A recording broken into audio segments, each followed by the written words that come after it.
itu adalah hak. Suka nggak suka, kewajiban jalanin. Senang nggak senang, kewajiban kerjakan. Tapi hak pilihan. Saya mau lepas mau enggak, itu hak saya. Makanya orang-orang yang berani melepaskan hak dirinya dari kezoliman orang lain dengan memaafkan, itu kan dikasih surga yang luasnya seluas langit dan bumi. Wal afina anin nas. Kalau dia maafkan saudaranya, itu surga yang luas sudah menanti dan disiapkan oleh Allah Subhanahu wa taala. Bahkan nanti di hari kiamat dia akan dipanggil di hadapan seluruh orang yang banyak. Disiapkan istana yang besar. Enggak perlu ikut pilpres. Dapat istana. Satu, maafin orang yang menzolimi kita. Istana. Dua, berbuat baik kepada orang yang bakhil kepada kita. Orang pelit, kita bagi duit biar dia sadar. Ternyata yang susah lebih baik daripada gue yang kaya. Yang ketiga, dia sambung silaturahim yang putus. Modalnya 3 itu doang. Dapat istana di surganya Allah Subhanahu wa taala. Nikmat. Kira-kira mau pilih nggak untuk kita memaafkan orang? Kita pilih. Sudah dapat pahala, dapat ampunan dosa, dibangunkan istana oleh Allah Subhanahu wa taala, maka kita memaafkan. Nah, orang yang mencoba, ini kan kasusnya tadi nih, udah minta maaf tapi nggak dimaafin. Maafnya jangan cuma sekedar maaf, maafin gua ya. Terserah dia lo mau maafin mau kagak, emang gue pikirin. Yang penting gue minta maaf. Nggak begitu cara minta maaf. Sampai mati dia mesti berupaya. Terus maafin saya, maafin saya, maafin saya. Sampai dia jawab, ya saya terima maafnya. Terus coba sampai mati. Kalau perlu kirim dia hadiah, kirim dia hadiah. Tahadu tahabu, lama-lama orang jengkel sama kita. Kalau tiap hari, tiap bulan kita kirimin duit, demen nggak? Enak juga berteman sama dia. Wah, gue maafin dah. Siapa tahu bonusnya lebih gede. Wah. Terus berupaya. Nanti bagaimana urusan kita dengan Allah, itu sudah urusan Allah Subhanahu wa taala yang menilai upaya kita, maksimal kita meminta maaf dan ridho kepada orang yang kita zalimin.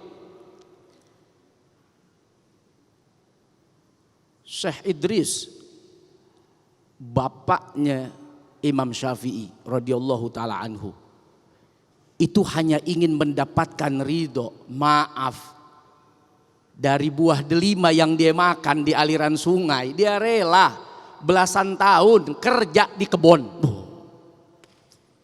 demi mendapatkan maafnya. Kira-kira ibu-ibu mau nggak nih? Gue maafin kerja di rumah gue, ngebantuin nggak pakai digaji sampai mati. Waduh kita. Ini urusan delima murah pak. Tapi saya nggak mau kasih maaf kecuali kamu kerja di sini. Dikerjain demi maaf itu. Lahir Imam Syafi'i. Kemudian dijodohkan dengan anaknya si pemilik kebun ini yang ternyata begitu bertakwa, begitu beriman kepada Allah Subhanahu wa taala. Lahir dari 2 insan mulia ini. Al-Imam Syafi'i radhiyallahu taala anhu. Maafkan. Luar biasa. Maka Allah akan memaafkan kesalahan kita. Baik, terima kasih. Selanjutnya Ustadz Latif. Bagaimanakah kalau kita ngomongin orang lain? Apakah termasuk kategori daripada mendolimi orang? Iya. Kezaliman tadi terbagi 3. Terkait nufus, jiwa, fisik, terkait harta, dan jenis ketiga adalah terkait harga diri. Memfitnah, menghibah adalah bagian dari kezaliman yata'allaku bil a'rad. Kezaliman yang terkait dengan harga diri. Kalau kezaliman harta dibalikin selesai. Kezaliman harga diri, fitnah tadi menyebar, repot juga urusan. Bahkan sebagian ulama berkata bahwa kezaliman terkait harga diri itu lebih berat urusannya daripada kezaliman harta. Masya Allah, suatu saat Imam Hasan Basri di zaman beliau tiba-tiba tamunya lagi asik-asik ngomongin Hasan Basri. Tahu nggak Hasan Basri itu kata orang ulama, tapi tahu nggak? Wah, gitu kan? Tahu nggak? Lagi enak-enak ngomongin asik-asik, tiba-tiba datang tamu. Assalamualaikum. Waalaikumsalam. Pas ini siapa ya? Saya Hasan Basri. Yah, umur panjang lagi diomongin. Dia datang pas dibuka, ada apa? Ini saya mau nganterin makanan-makanan yang enak. Loh, ada apa tiba-tiba nganterin makanan enak? Iya, saya dapat informasi dari Allah bahwa barusan saya dapat kiriman pahala dari kalian. Karena kalian barusan gunjing saya.